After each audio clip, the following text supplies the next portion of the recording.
ಆತ್ಮೀಯ ದ್ವಿತೀಯ PUC ವಿದ್ಯಾರ್ಥಿಗಳೇ, ವಿದ್ಯಾರ್ಥಿನಿಯರೇ, welcome to learn easy YouTube channel. Like, share and subscribe. ಆತ್ಮೀಯ ವಿದ್ಯಾರ್ಥಿಗಳೇ, ವಿದ್ಯಾರ್ಥಿನಿಯರೇ, ಇಂದು ನೀವೆಲ್ಲ ದ್ವಿತೀಯ PUC ರಾಜ್ಯಶಾಸ್ತ್ರದ ವಿಷಯದ ಒಂದು ಉತ್ತರ ಪತ್ರಿಕೆಯನ್ನು ಬಿಡಿಸಿ ಬಂದಿದ್ದೀರಿ. ಅದರ ಒಂದು ಉತ್ತರವನ್ನು ಒಂದಿಷ್ಟು ಚರ್ಚೆ ಮಾಡುವಂಥ ಸಮಯ. ಈಗ ನನ್ನ ಹತ್ತಿರ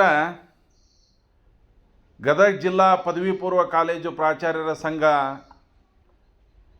ದ್ವಿತೀಯ PUC ಅರ್ಧವಾರ್ಷಿಕ ಪ್ರಶ್ನೆ ಪತ್ರಿಕೆ ನನ್ನ ಹತ್ತಿರ ಇದೆ. ಅದನ್ನು ನಾನು ನಿಮ್ಮೊಂದಿಗೆ ಚರ್ಚೆ ಮಾಡ್ತಾ ಇದ್ದೀನಿ. ಭಾಗ ಎ, ಮೊದಲನೇ ಪ್ರಶ್ನೆ, ಭಾರತದ ಸಂವಿಧಾನ ಜಾರಿಗೆ ಬಂದ ವರ್ಷ. ಇಲ್ಲಿ 4 ಆಪ್ಷನ್ ಕೊಟ್ಟಾರ. 1946, 50, 45, 1956. ನಿಮಗೆಲ್ಲ ಗೊತ್ತಿದೆ. 26 ಜನವರಿ 1950 ಸರಿಯಾದ ಉತ್ತರ, ಆಪ್ಷನ್ ಬಿ. ಅದೇ ರೀತಿ ಎರಡನೇ ಪ್ರಶ್ನೆಗೆ ಹೋಗೋದಾದ್ರೆ, ಭಾರತದಲ್ಲಿ ಮತ ಚಲಾಯಿಸಲು ಕನಿಷ್ಠ ವಯೋಮಿತಿ ಅಂತ ಕೇಳ್ಯಾರ. ಇದಕ್ಕೆ ಸರಿಯಾದ ಉತ್ತರ ಆಪ್ಷನ್ ಡಿ, 18 ವರ್ಷ. ಅದೇ ರೀತಿ ಮೂರನೇ ಪ್ರಶ್ನೆಗೆ ಹೋಗೋದಾದರೆ, ರಾಜ್ಯಾಡಳಿತದ ಮುಖ್ಯಸ್ಥರು ಯಾರು ಅಂತ ಕೇಳ್ಯಾರ. ಇಲ್ಲೇ ಸ್ವಲ್ಪ ಸ್ವಲ್ಪ ಗೊಂದಲಮಯ ಇದೆ. ನಾಮಮಾತ್ರ ಕಾರ್ಯಾಂಗದ ಮುಖ್ಯಸ್ಥರು ಅಂದ್ರೆ ರಾಜ್ಯಪಾಲರು ಹಾಕಾರ. ನಿಜವಾದ ಮುಖ್ಯಸ್ಥರು ಯಾರಂದ್ರೆ ಮುಖ್ಯಮಂತ್ರಿ ಹಾಕಾರ. ಸ್ವಲ್ಪ ಪ್ರಶ್ನೆಯನ್ನು ಇನ್ನೊಂದಿಷ್ಟು ಸ್ಪಷ್ಟವಾಗಿ ಕೇಳಬೇಕಾಗಿತ್ತು. ನಾಮಮಾತ್ರ ಮುಖ್ಯಸ್ಥರು ರಾಜ್ಯಪಾಲರು, ನಿಜವಾದ ಮುಖ್ಯಸ್ಥರು ಯಾರಂದ್ರೆ ಮುಖ್ಯಮಂತ್ರಿ ಅಂತ ಹೇಳ್ಬೋದು. ಸಭಾಪತಿನೂ ಅಲ್ಲ, ಪ್ರಧಾನಮಂತ್ರಿನೂ ಕೂಡ ಅಲ್ಲ.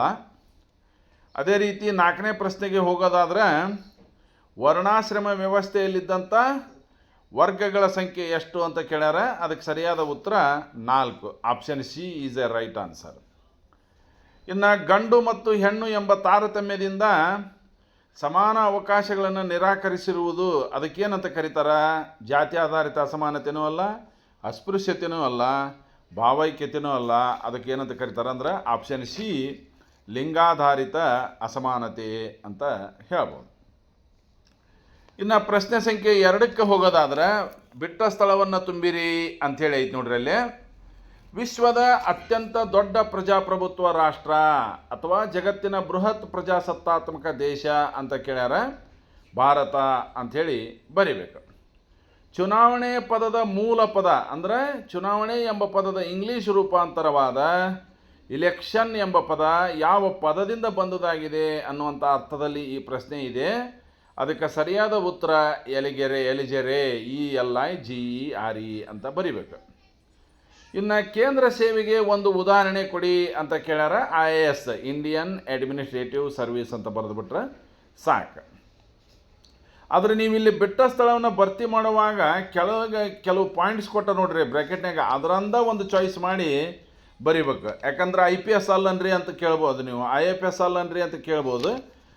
ಇಲ್ಲಿ ನೀವು IAS ಬರೆಯೋಕ್ಕಿಂತ ಅವ್ರು ಕೊಟ್ಟಬಿಟ್ಟಾರೆ IFS ಅಂತೇಳಿ, ಅದನ್ನು ಚಾಯ್ಸ್ ಮಾಡಿಬಿಡ್ರಿ. ನೀವು 8ನೇ ಪ್ರಶ್ನೆಗೆ IAS ಅನ್ನೋದಕ್ಕಿಂತ ನೀವು IFS ಅನ್ನು ಚಾಯ್ಸ್ ಮಾಡಿರಿ. ಇನ್ನು ಭಾರತ ಕೊಟ್ಟಾರ, ಅದನ್ನು ತುಂಬಿರಿ. ಎಲಿಗೆರೆ ತುಂಬಿರಿ, IFS ತುಂಬಿದ್ರಿ. ಭ್ರಷ್ಟಾಚಾರದ ವಿರುದ್ಧ ಹೋರಾಡಿದ ನಾಯಕರು ಅನೇಕ ಜನ ಅದಾರ. ಅದರೊಳಗೆ ಇಲ್ಲಿ ಅವ್ರದ್ರೊಳಗೆ ಅಂದ್ರೆ ಅಣ್ಣಾ ಹಜಾರೆ ಅನ್ನುವಂಥ ಉತ್ತರವನ್ನು ನೀವು ಆಯ್ಕೆ ಮಾಡ್ಕೋಬೇಕು. ಇನ್ನು ಅನಕ್ಷರತೆಯನ್ನು ಒಂದು ಅಸ್ವಾತಂತ್ರ್ಯ ಅಂತ ಹೇಳಿದವರು ಯಾರು ಅಂತ ಕೇಳ್ಯಾರ. ಜಗತ್ತಿನ ಶ್ರೇಷ್ಠ ಎಕನಾಮಿಸ್ಟ್ ಆದಂಥ, ಅರ್ಥಶಾಸ್ತ್ರಜ್ಞರಾದಂಥ ಅಮರ್ತ್ಯ ಸೇನ್ ಅಂಥೇಳಿ ನೀವು ಬರೆದುಬಿಟ್ರೆ ಅದು ಸರಿಯಾದ ಉತ್ತರ ಆಗುತ್ತೆ. ಅದೇ ರೀತಿ 3ನೇ ಪ್ರಶ್ನೆಗೆ ಹೋಗೋದಾದ್ರೆ, ಹೊಂದಿಸಿ ಬರೆಯಿರಿ ಐತಿ. ಅಲ್ಲಿ ಹೊಂದಿಸಿ ಬರೆಯಿರಿ ಅಲ್ಲಿ A ಮತ್ತು B 2 ಅದಾವು. ಅವನ್ನ ಯಾವುದನ್ನು ಹೊಂದಿಸ್ಬೇಕು ಅನ್ನೋದನ್ನು ಸ್ವಲ್ಪ ಈಗ ನೋಡೋಣ. ಮೊದಲನೇದು ಡಯಾರ್ಕಿ ಅಂತ ಐತಿ. ಆ ಡಯಾರ್ಕಿ ಅನ್ನೋದಕ್ಕೆ ದ್ವಿ ಸರ್ಕಾರ ಒಂದನೇದಕ್ಕೆ ಎಫ್ ಅನ್ನು ಹೊಂದಿಸ್ಬೇಕು ನೀವು, ಅಥವಾ ಡ್ಯೂಯಲ್ ಗೌರ್ಮೆಂಟ್, ದ್ವಿರಾಜ್ಯ ವ್ಯವಸ್ಥೆ ಅಂತಲೂ ಕೂಡ ಕರೀತಾರೆ. ಇನ್ನು ಎರಡನೇದ್ದು ಜಿಲ್ಲಾಧಿಕಾರಿ ಅಂತ ಕೇಳ್ಯಾರ, ಅದಕ್ಕೆ ಆಪ್ಷನ್ ಇ ಹೊಂದಿಸ್ರಿ, ಜಿಲ್ಲಾಡಳಿತದ ಮುಖ್ಯಸ್ಥರು, ಜಿಲ್ಲೆಯ ಮುಖ್ಯಸ್ಥರು ಅಂಥೇಳಿ. ಜಿಲ್ಲಾಧಿಕಾರಿ, ಉಪಾಯುಕ್ತ ಅಲ್ಲದು, ಜಿಲ್ಲಾಧಿಕಾರಿ ಅಂಥೇಳಿ ಬರ್ಕೋರಿ. Deputy commissioner, DC. ಮೂರನೇದ್ದು ಮೂಕನಾಯಕ, ಡಾಕ್ಟರ್ BR ಅಂಬೇಡ್ಕರ್ ಅವರು ಬರೆದಂಥ ಪುಸ್ತಕ ಮೂಕನಾಯಕ ಮತ್ತು ಬಹಿಷ್ಕೃತ ಭಾರತ. ಅವು ಅವರ ಪತ್ರಿಕೆಗಳು, ಅವರು ಹೊರಡಿಸ್ತಾ ಇದ್ದಂಥ ಪತ್ರಿಕೆಗಳಿವು. ಹೀಗಾಗಿ ಮೂಕನಾಯಕ ಅನ್ನುವಂಥ ಇದಕ್ಕೆ ನೀವು ಡಾಕ್ಟರ್ BR ಅಂಬೇಡ್ಕರನ್ನು ಹೊಂದಿಸ್ಬೇಕು. ಇನ್ನು ನಾಲ್ಕನೇದ್ದು ಲೋಕಾಯುಕ್ತ ಅಂತ ಕೊಟ್ಟಾರ. ಲೋಕಾಯುಕ್ತಕ್ಕೆ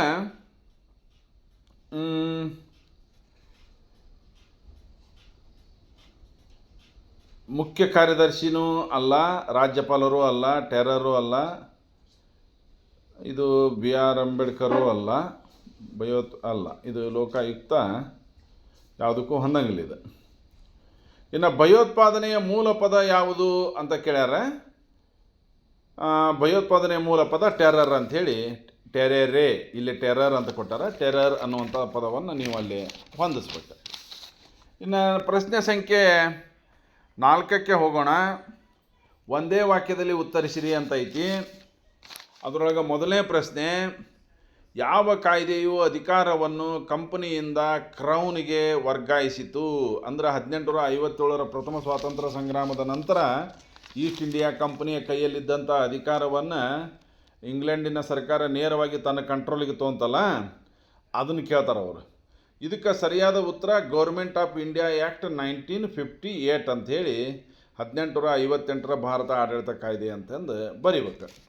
ಇನ್ನು ಮುಂದಿನ ಪ್ರಶ್ನೆ EVM ಅಂತ ಕೇಳ್ಯಾರ, ಎಲೆಕ್ಟ್ರಾನಿಕ್ ವೋಟಿಂಗ್ ಮಷಿನ್ ಅಂತ ಬರೆದುಬಿಟ್ರೆ ಖಂಡಿತವಾಗಿ ನಿಮಗೆ 1 ಮಾರ್ಕ್ಸ್ ಸಿಗುತ್ತೈತಿ.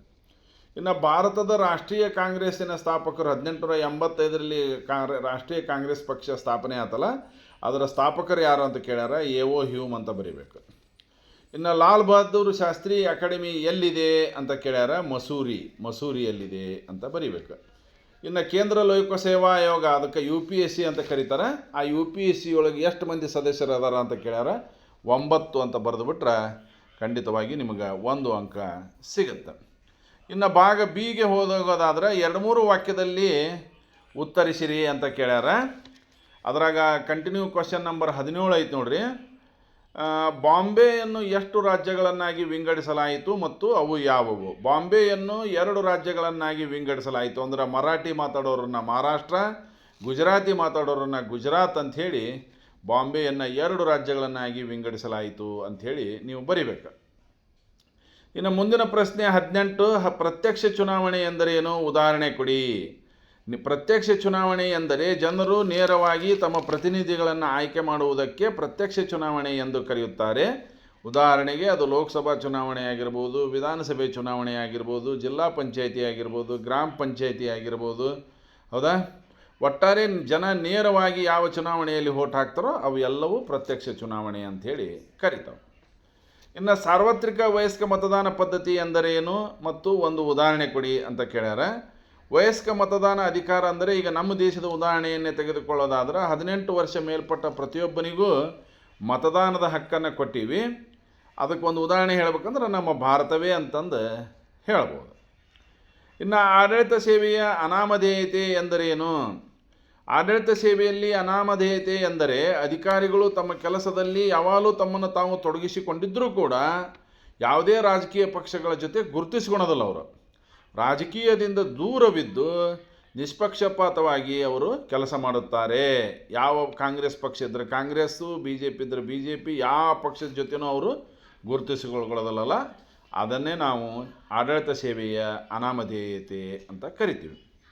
ಇನ್ನು ಇಲಾಖೆ ಎಂದರೇನು ಅಂತ ಕೇಳ್ಯಾರ. ಇಲಾಖೆ ಎಂದರೆ ವಿಭಾಗ ಅಂತ ಬರೆದುಬಿಟ್ರೆ ಸಾಕು. ಇನ್ನು ಅಂಬೇಡ್ಕರ್ ಅವರ ಜನಪ್ರಿಯ ವಾಣಿಗಳು ಯಾವುವು ಅಂತ ಕೇಳ್ಯಾರ. ಶಿಕ್ಷಣ, ಸಂಘಟನೆ ಮತ್ತು ಹೋರಾಟ, ಇದು ಅಂಬೇಡ್ಕರ್ ಅವರ ಘೋಷಣೆ ಅಂತ ಹೇಳ್ಬೋದು. ಇನ್ನು ಜಾತಿಯ ಆಧಾರಿತ ಅಸಮಾನತೆಗೆ 2 ಕಾರಣಗಳನ್ನು ತಿಳಿಸಿ ಅಂತಾರೆ. 1 ಪರಂಪರೆ, ಸಾಮಾಜಿಕ ಪದ್ಧತಿ ಮತ್ತು ಅಜ್ಞಾನ. ಇವೆಲ್ಲ ಜಾತಿ ಆಧಾರಿತ ಅಸಮಾನತೆಗೆ ಕಾರಣಗಳು ಅಂತಂದು ಹೇಳ್ಬೋದು. ಇನ್ನು ರಾಷ್ಟ್ರೀಯ ಭಾವೈಕ್ಯತೆ ಎಂದರೇನು ಅಂತ ಕೇಳ್ಯಾರ. ರಾಷ್ಟ್ರೀಯ ಭಾವೈಕ್ಯತೆ ಎಂದರೆ ದೇಶದ ಎಲ್ಲ ಜನರು ಧರ್ಮ ಭಾಷೆ ಜಾತಿ ನೋಡದೆ ಎಲ್ಲರೂ ಒಗ್ಗಟ್ಟಿನಿಂದ ನಾವೆಲ್ಲರೂ ಭಾರತೀಯರು ಅಂತ ಬದುಕ್ತಾ ಇದ್ದೀವಲ್ಲ, ಇದನ್ನೇ ನಾವು ರಾಷ್ಟ್ರೀಯ ಭಾವೈಕ್ಯತೆ ಅಂಥೇಳಿ ಕರಿತೀವಿ. ಇನ್ನು ಭಾಗ ಸಿಗೆ ಹೋಗೋದಾದ್ರೆ 6 ಪ್ರಶ್ನೆಗಳಿಗೆ ಉತ್ತರ ಕೊಡೋದೈತೆ. ಅಲ್ಲಿ ಒಂದೊಂದು ಪ್ರಶ್ನೆಗೂ 15ರಿಂದ 20 ವಾಕ್ಯಗಳಷ್ಟು ಉತ್ತರಿಸಿರಿ ಅಂತ ಹೇಳ್ಯಾರ. ನಾನು ಅತ್ಯಂತ ಸಂಕ್ಷಿಪ್ತದಲ್ಲಿ, ಅಂದರೆ ಒಂದೊಂದಕ್ಕೆ 5 ಮಾರ್ಕ್ಸ್ ಐತಿ, ಕನಿಷ್ಠ 1 ಪುಟಗಳಷ್ಟು ನೀವು ವಿವರಿಸಬೇಕು. ನಾನು ಜಸ್ಟ್ ಪಾಯಿಂಟ್ಸನ್ನು ಮುಂದಿಟ್ಕೊಂಡು ನಾನು ಸಂಕ್ಷಿಪ್ತವಾಗಿ ಹೇಳಲಿಕ್ಕೆ ಪ್ರಯತ್ನ ಮಾಡ್ತಾಯಿದ್ದೀನಿ. 1947ರ ಭಾರತ ಸ್ವಾತಂತ್ರ್ಯ ಕಾಯ್ದೆಯ ಮುಖ್ಯಾಂಶಗಳನ್ನು ವಿವರಿಸಿರಿ ಅಂತ ಕೇಳ್ಯಾರ. ಭಾರತ ಮತ್ತು ಪಾಕಿಸ್ತಾನ ಎಂಬ 2 ಪ್ರತ್ಯೇಕ ರಾಷ್ಟ್ರಗಳು ನಿರ್ಮಾಣವಾದವು. ಪ್ರಾಂತ್ಯಗಳಿಗೆ ಸ್ವಾತಂತ್ರ್ಯ ನೀಡಲಾಯಿತು. ಬ್ರಿಟಿಷ್ ಸರ್ಕಾರ ತನ್ನ ಅಧಿಕಾರವನ್ನು ಭಾರತದ ಸರ್ಕಾರಕ್ಕೆ ವರ್ಗಾಯಿಸಲಾಯಿತು. ಭಾರತ ಮತ್ತು ಪಾಕಿಸ್ತಾನಕ್ಕೆ ಪ್ರತ್ಯೇಕ ಸಂವಿಧಾನದ ಸಭೆ ರಚನೆ ಆಯಿತು ಅಂತ ಬರೆಯೋದ್ರ ಜೊತೆಗೆ ಮತ್ತು ನಿಮ್ಮದೇ ಆದಂಥ ಒಂದಿಷ್ಟು ವಿವರಣೆಯನ್ನು ನೀವು ಬರೆದು ಬಿಟ್ಟರೆ ಖಂಡಿತವಾಗಿ ಅದು 1 ಪುಟದಷ್ಟು ಆಗುತ್ತೆ.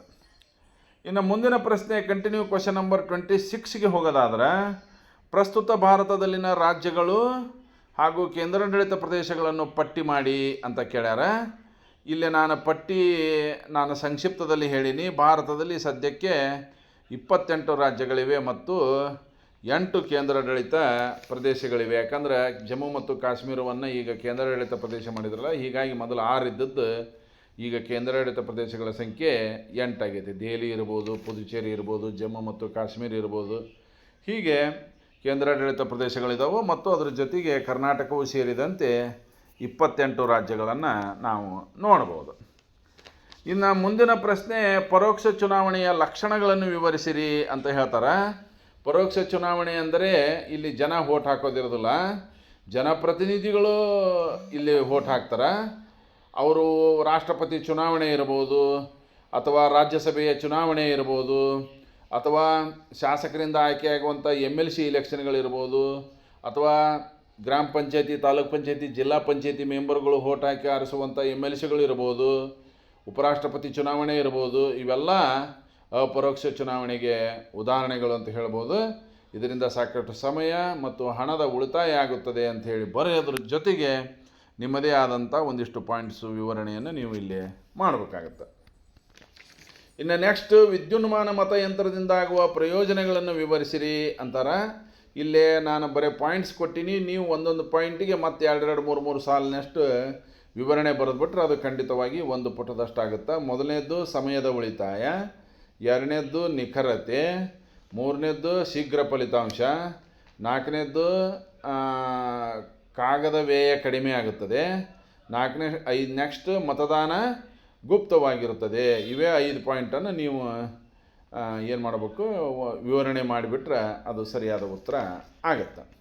ಇನ್ನು ಮುಂದಿನ ಪ್ರಶ್ನೆಗೆ ಹೋಗೋದಾದ್ರೆ, ನಾಗರಿಕ ಸೇವಾ ವರ್ಗದ ಲಕ್ಷಣಗಳನ್ನು ಚರ್ಚಿಸಿರಿ ಅಂತ ಕೇಳ್ಯಾರ. ಅಲ್ಲಿ ಕೂಡ ಪಾಯಿಂಟ್ಸನ್ನು ನಾನು ಹೇಳೀನಿ, ನೀವು ಅವುಗಳನ್ನು ವಿವರಣೆ ಮಾಡಬೇಕು.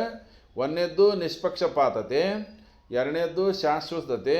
ಅಂದ್ರೆ ಒಂದು ಸಲ ಈಗ ನೀನು 21 ವರ್ಷಕ್ಕೆ ಡಿಗ್ರಿ ಮುಗಿಸಿ 22ನೇ ವಯಸ್ಸಿಗೆ ಅಪಾಯಿಂಟ್ಮೆಂಟ್ ಆದೆ ಅಂದ್ರೆ 60 ವರ್ಷ ಅಂದ್ರೆ 38 ವರ್ಷಗಳ ಕಾಲ ನಿನ್ನ ಡ್ಯೂಟಿ ನೀವು ಮಾಡ್ಕೊಂಡು ಹೋಗಿಬಿಟ್ಟೆ ಅಂದರೆ ಏನೂ ಪ್ರಮೋಷ ಇಲ್ಲ, ಅದಕ್ಕೆ ಶಾಶ್ವತತೆ ಅಂತ ಕರೀತಾರೆ. 3ನೇದ್ದು ಕಾರ್ಯನಿಷ್ಠೆ, 4ನೇದ್ದು ಕಾನೂನು ಬದ್ಧತೆ, 5ನೇದ್ದು ಸಾರ್ವಜನಿಕ ಸೇವೆಯ ಬದ್ಧತೆ. ಇದೇ ವಿವರಣೆಯನ್ನು ನೀವು ಮಾಡಬೇಕಾಗತ್ತೆ, ಇವುಗಳನ್ನೆಲ್ಲ ವಿವರಿಸಬೇಕಾಗತ್ತೆ ನೀವು. ನೆಕ್ಸ್ಟ್ ಮುಂದಿನ ಪ್ರಶ್ನೆ, ಮುಖ್ಯ ಕಾರ್ಯದರ್ಶಿಯ ಕರ್ತವ್ಯದ ಬಗ್ಗೆ ಟಿಪ್ಪಣಿ ಬರೆಯಿರಿ ಅಂತ ಕೊಟ್ಟಾರ. ಪ್ರತಿಯೊಂದು ರಾಜ್ಯಕ್ಕೂ ಒಬ್ಬರು ಚೀಫ್ ಸೆಕ್ರೆಟರಿ ಇರ್ತಾರೆ, ಅವರು IAS ಅಧಿಕಾರಿಯಾಗಿರ್ತಾರೆ ಮತ್ತು ಸೀನಿಯರ್ IAS ಆಫೀಸರ್ ಆಗಿರ್ತಾರೆ. ಅವರು ಸೀನಿಯರ್ IAS ಆಫೀಸರೇ ಚೀಫ್ ಸೆಕ್ರೆಟರಿ. ಸರ್ಕಾರ ಅಲ್ಲಿ ನಿರ್ಧಾರ ತೆಗೆದುಕೊಂಡಿರ್ತೈತಿ ಯಾರನ್ನ ಚೀಫ್ ಸೆಕ್ರೆಟರಿ ಮಾಡ್ಬೇಕು ಅನ್ನೋದ್ರ ಬಗ್ಗೆ. ಅವರ ಕರ್ತವ್ಯಗಳ ಬಗ್ಗೆ ನಿಮಗೆ ಟಿಪ್ಪಣಿ ಕೇಳ್ಯಾರ.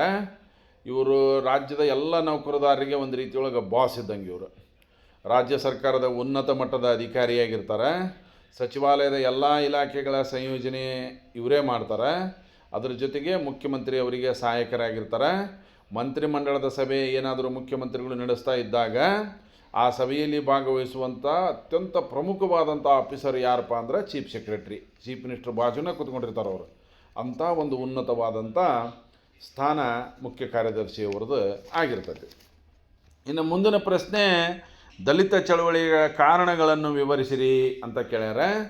ಅಲ್ಲೇ ಸಾಮಾಜಿಕ ಅಸಮಾನತೆ ಒಂದೊಂದು ಪಾಯಿಂಟ್ ಸಿವು, ಜಾತಿ ಆಧಾರಿತ ಶೋಷಣೆ, ಶಿಕ್ಷಣದ ಕೊರತೆ ಮತ್ತು ಹಕ್ಕುಗಳ ನಿರಾಕರಣೆ. ಈ ನಾಲ್ಕು ಪಾಯಿಂಟ್ಸ್ಗಳನ್ನು ನೀವು ವಿವರಣೆ ಮಾಡಿದ್ರೆ ಅದು ಸರಿಯಾದ ಉತ್ತರ ಆಗುತ್ತೆ. ಮುಂದಿನ ಪ್ರಶ್ನೆಗೆ ಹೋಗೋದಾದ್ರೆ, ಮಾನವ ಹಕ್ಕುಗಳ ಚಳವಳಿಗೆ ಕಾರಣಗಳನ್ನು ವಿವರಿಸಿರಿ. ಕಾರಣಗಳು ಯಾವುವು ಅಂತ ಕೇಳ್ಯಾರ. 1ನೇದ್ದು ಅನ್ಯಾಯ, 2ನೇದ್ದು ಭ್ರಷ್ಟಾಚಾರ, 3ನೇದ್ದು ಲಿಂಗ ಅಸಮಾನತೆ, 4ನೇದ್ದು ಶೋಷಣೆ ವಿರುದ್ಧ ಹೋರಾಟ. ಇವನ್ನೆಲ್ಲ ನೀವು ವಿವರಿಸಬೇಕು. ಇನ್ನು ಲಿಂಗ ಅಸಮಾನತೆ, ಮಾನವ ಹಕ್ಕುಗಳ ಚಳವಳಿಗೆ ಕಾರಣಗಳಂದ್ರೆ ಅನ್ಯಾಯ, ಭ್ರಷ್ಟಾಚಾರ, ಲಿಂಗ ಅಸಮಾನತೆ, ಶೋಷಣೆ ವಿರುದ್ಧ ಹೋರಾಟ ಅಂತ ಹೇಳಿದ್ರಿ. ಇನ್ನು ಲಿಂಗ ಅಸಮಾನತೆಯ ನಿವಾರಣೆಗೆ ಪರಿಹಾರ ಕ್ರಮಗಳನ್ನು ಕೇಳ್ಯಾರ. ಇಲ್ಲಿ ನೀವು ಸೊಲ್ಯೂಷನ್ಸನ್ನು ಬರೀಬೇಕು, ರೀಸನ್ಸ್ ಅಲ್ಲ. ಶಿಕ್ಷಣದ ಅವಕಾಶ, ಕಾನೂನು ರಕ್ಷಣೆ, ಮಹಿಳಾ ಸಬಲೀಕರಣ ಯೋಜನೆಗಳು, ಸಮಾನ ವೇತನ ಕಾಯ್ದೆ, ಇವನ್ನ ವಿವರಣೆ ಮಾಡಬೇಕಾಗತ್ತೆ ನೀವು. ಇನ್ನು ಕೊನೆಯದಾಗಿ ಭಾಗ ಡಿಗೆ ಹೋಗೋಣ. ಅಲ್ಲಿ 30ರಿಂದ 40 ವಾಕ್ಯಗಳಷ್ಟು ಉತ್ತರಿಸಿರಿ ಅಂತ ಕೇಳ್ಯಾರ. 2 ಪ್ರಶ್ನೆಗಳಿಗೆ ನೀವು ಉತ್ತರಿಸ್ಬೇಕಾಗತ್ತೆ. ಒಂದೊಂದಕ್ಕೆ 5 ಅಂಕಗಳಿರ್ತಾವೆ. ರಾಜ್ಯಗಳ ಏಕೀಕರಣ ಕುರಿತು ಬರೆಯಿರಿ ಅಂತ ಹೇಳ್ಯಾರ. ಭಾರತ ಸ್ವತಂತ್ರ ಪಡೆದ ಬಳಿಕ ಭಾರತದಲ್ಲಿದ್ದಂಥ 565 ಪ್ರಾಂತಗಳನ್ನು ಒಟ್ಟುಗೂಡಿಸಿ ರಾಜ್ಯಗಳನ್ನು ರಚಿಸಲಾಯಿತು. ಅದಕ್ಕಾಗಿ ಅಂತಲೇ SK ಧರ್ ಮತ್ತು ಫಜಲ್ ಅಲಿ ಅವರ ಆಯೋಗಗಳನ್ನು ರಚಿಸಲಾಯಿತು. ಅವರ ಶಿಫಾರಸಿನಂತೆ ಭಾಷಾವಾರು ಪ್ರಾಂತಗಳನ್ನು ರಚನೆ ಮಾಡಲಾಯಿತು. ಉದಾಹರಣೆಗೆ 1956ರಲ್ಲಿ ಕರ್ನಾಟಕ ರಾಜ್ಯ ಅಸ್ತಿತ್ವಕ್ಕೆ ಬಂತು. ಅದಕ್ಕಿಂತ ಮೊದಲು ಆಂಧ್ರ ಪ್ರದೇಶ ಅಸ್ತಿತ್ವಕ್ಕೆ ಬಂತು. ನಂತರದಲ್ಲಿ ಮಹಾರಾಷ್ಟ್ರ ಮತ್ತು ಗುಜರಾತ್, ಅಂದರೆ ಮರಾಠಿ ಭಾಷೆ ಮಾತಾಡೋರನ್ನೆಲ್ಲ ಮಹಾರಾಷ್ಟ್ರ, ಗುಜರಾತ್ ಭಾಷೆ ಮಾತಾಡೋರನ್ನೆಲ್ಲ ಬಾಂಬೆ ಪ್ರಾಂತವನ್ನು ಒಡೆದು 2 ರಾಜ್ಯಗಳನ್ನಾಗಿ ಮಾಡಲಾಯಿತು. ತೆಲುಗು ಮಾತನಾಡೋರೆಲ್ಲ ಆಂಧ್ರ ಪ್ರದೇಶ ಅಂಥೇಳಿ ಪ್ರತ್ಯೇಕ ರಾಜ್ಯವನ್ನು ರಚನೆ ಮಾಡಲಾಯಿತು. ಮಲಯಾಳಂ ಮಾತಾಡೋರೆಲ್ಲ ಕೇರಳ ರಾಜ್ಯಕ್ಕೆ ಸೇರಲ್ಪಟ್ಟರು.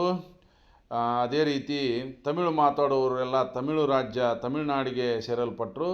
ಇಷ್ಟೆಲ್ಲ ಆದರೂ ಕೂಡ ಇನ್ನೂ ಅನೇಕ ಪ್ರಾಂತಗಳು, ಈಗ ಉದಾಹರಣೆಗೆ ಕರ್ನಾಟಕದ್ದೇ ಹೇಳೋದಾದ್ರೆ ಕನ್ನಡ ಮಾತಾಡುವ ಅನೇಕ ಪ್ರಾಂತ್ಯಗಳು ಇನ್ನೂ ಕರ್ನಾಟಕಕ್ಕೆ ಸೇರಬೇಕಾಗಿತ್ತು ಅನ್ನುವಂಥ ಕೂಗು ಇವತ್ತಿಗೂ ಹಾಗೆ ಉಳಿದಿದೆ ಅಂತ ಹೇಳ್ಬೋದು. ಉದಾಹರಣೆಗೆ ಮಹಾರಾಷ್ಟ್ರದ ಸೊಲ್ಲಾಪುರ ಇರ್ಬೋದು, ಕೇರಳದ ಕಾಸರಗೋಡು ಇರ್ಬೋದು. ಹೀಗೆ ನೀವೇನು ಮಾಡಬೇಕು, ಈ ರಾಜ್ಯಗಳ ಏಕೀಕರಣದ ಕುರಿತಾಗಿ ಬರೀಬೇಕು. ಇನ್ನು ಮುಂದಿನ ಪ್ರಶ್ನೆ, ಭಾರತದಲ್ಲಿ ಪಕ್ಷ ಪದ್ಧತಿಯ ಸ್ವರೂಪ ಅಂತ ಕೇಳ್ಯಾರ. ಭಾರತದಲ್ಲಿ ಡ್ಯುಯಲ್ ಪಾರ್ಟಿ ಸಿಸ್ಟಮ್ ಇಲ್ಲ. ಭಾರತದಲ್ಲಿ ಏನಿದ್ರು ಬಹುಪಕ್ಷ ಪದ್ಧತಿ ವ್ಯವಸ್ಥೆ ಇದೆ. ಅಂದ್ರೆ ಇಲ್ಲಿ ರಾಷ್ಟ್ರೀಯ ಪಕ್ಷಗಳು ಬೇರೆ ಇವೆ, ಪ್ರಾದೇಶಿಕ ಪಕ್ಷಗಳು ಬೇರೆ ಇವೆ. ಹೀಗಾಗಿ ರಾಷ್ಟ್ರಮಟ್ಟದ ಪಕ್ಷಗಳನ್ನು ಕಾಣ್ತೀರಿ, ಪ್ರಾದೇಶಿಕ ಪಕ್ಷಗಳನ್ನು ಕಾಣ್ತೀರಿ. ಪಕ್ಷಗಳು ಇಲ್ಲದೆ ಹೋದರೆ ಪ್ರಜಾಪ್ರಭುತ್ವದ ಉಸಿರಾಟವೇ ನಿಂತು ಹೋಗುತ್ತದೆ ಅಂತ ಹೇಳ್ತಾರೆ. ಅದಕ್ಕೆ ಭಾರತದಲ್ಲಿ ಅಖಿಲ ಭಾರತ ರಾಷ್ಟ್ರೀಯ ಕಾಂಗ್ರೆಸ್ ಇರ್ಬೋದು, ಭಾಜಪ ಭಾರತೀಯ ಜನತಾ ಪಕ್ಷ ಇರಿದಂಥ ರಾಷ್ಟ್ರೀಯ ಪಕ್ಷಗಳನ್ನು ನೀವು ಕಾಣ್ತೀರಿ. ಅದರ ಜೊತೆಗೆ JDS, ತೆಲುಗು ದೇಶಮ್ಮು, DMK, ಅಣ್ಣಾ DMK, ಆಪ್ ಅದಂಥ ಪ್ರಾದೇಶಿಕ ಪಕ್ಷಗಳನ್ನು ಕೂಡ ನೀವು ಕಾಣ್ತೀರಿ. ಇದನ್ನೆಲ್ಲ ನೀವು ವಿವರಿಸಬೇಕಾಗತ್ತೆ. ಇನ್ನು ಮುಂದಿನ ಪ್ರಶ್ನೆ, ಸ್ತ್ರೀವಾದಿ ಚಳವಳಿಯ ಕಾರಣಗಳು ಮತ್ತು ರಾಜಕೀಯ ಪರಿಣಾಮಗಳು ಅಂತ ಕೇಳ್ಯಾರ. ಅಲ್ಲೇ ಮಹಿಳಾ ಚಳವಳಿಗೆ ಏನೇನು ಕಾರಣ ಆಯ್ತು ಅದನ್ನು ಮೊದಲು ತೊಗೋಬೇಕು. ಲಿಂಗ ಅಸಮಾನತೆ, ಶಿಕ್ಷಣದ ಕೊರತೆ, ಶೋಷಣೆ, ಅದನ್ನೆಲ್ಲ ವಿವರಿಸ್ಬೇಕು. ಆಮೇಲೆ ಅದರದ್ದು ಚಳವಳಿ ನಡೀತಲ್ಲ, ಮುಂದೆ ಅದಕ್ಕೆ ಏನು ರಿಸಲ್ಟ್ ಬಂತು, ಅದ್ರದ್ದು ರಿಸಲ್ಟ್ ಏನಾಯ್ತು ಅಂತ ಕೇಳ್ಯಾರ. ಮಹಿಳೆಯರಿಗೆ ಹಕ್ಕುಗಳನ್ನು ನೀಡಲಾಯಿತು, ರಾಜಕೀಯ ಪಾಲ್ಗೊಳ್ಳುವಿಕೆಗೆ ಅವಕಾಶ ನೀಡಲಾಯಿತು, ಮಹಿಳೆಯರಿಗಾಗಿನ ಅನೇಕ ಕಾನೂನು ಬದಲಾವಣೆಗಳಾದವು ಅಂತಂದು ನೀವಲ್ಲಿ ವಿವರಿಸ್ಬೇಕು. ಇನ್ನು ರಾಷ್ಟ್ರ ನಿರ್ಮಾಣದ ವಿವಿಧ ಅಂಶಗಳನ್ನು ಬರೆಯಿರಿ, ವಿವಿಧ ಅಗತ್ಯಾಂಶಗಳನ್ನು ವಿವರಿಸಿರಿ ಅಂತ ಕೇಳ್ಯಾರ. ಅಲ್ಲೇ ಸಂಸ್ಕೃತಿ, ಭಾಷೆ, ಧರ್ಮ, ರಾಜಕೀಯ ಏಕತೆ, ಆರ್ಥಿಕ ಅಭಿವೃದ್ಧಿ, ಶಿಕ್ಷಣ ಮತ್ತು ಸಾಮಾಜಿಕ ಸೌಹಾರ್ದತೆ ರಾಷ್ಟ್ರ ನಿರ್ಮಾಣದ ಪ್ರಮುಖ ಅಂಶಗಳಾಗಿವೆ ಅಂಥೇಳಿ ಬರೆಯೋದ್ರ ಜೊತೆಗೆ ನೀವೇನು ಮಾಡಬೇಕು, ಅವುಗಳನ್ನು ಒಂದೊಂದು ಪಾಯಿಂಟ್ಸ್ ತೊಗೊಂಡು ವಿವರಿಸಿಬಿಟ್ರೆ ಅದು ಖಂಡಿತವಾಗಿ 1 ಪುಟದಷ್ಟು ಉತ್ತರ ಆಗುತ್ತೆ ಅಂತ ಹೇಳ್ಬೋದು. ಈ ಎಲ್ಲ ಒಂದು ಉತ್ತರಗಳನ್ನು ನೀವು ನೋಡ್ಕೊತೀರಿ ಅಂತ ಭಾವಿಸುತ್ತಾ, ಯಾರು ಮೊದಲ ಬಾರಿಗೆ ನಮ್ಮ ಯೂಟ್ಯೂಬ್ ಚಾನಲನ್ನು ನೋಡ್ತಾ ಇದ್ದೀರಿ ಕೂಡಲೇ ಸಬ್ಸ್ಕ್ರೈಬ್ ಮಾಡಿಕೊಡ್ರಿ ಅಂತ ಕೇಳುತ್ತಾ ಮತ್ತೆ ಮುಂದಿನ ವಿಡಿಯೋದಲ್ಲಿ ಭೇಟಿ ಮಾಡೋಣ. Thank you.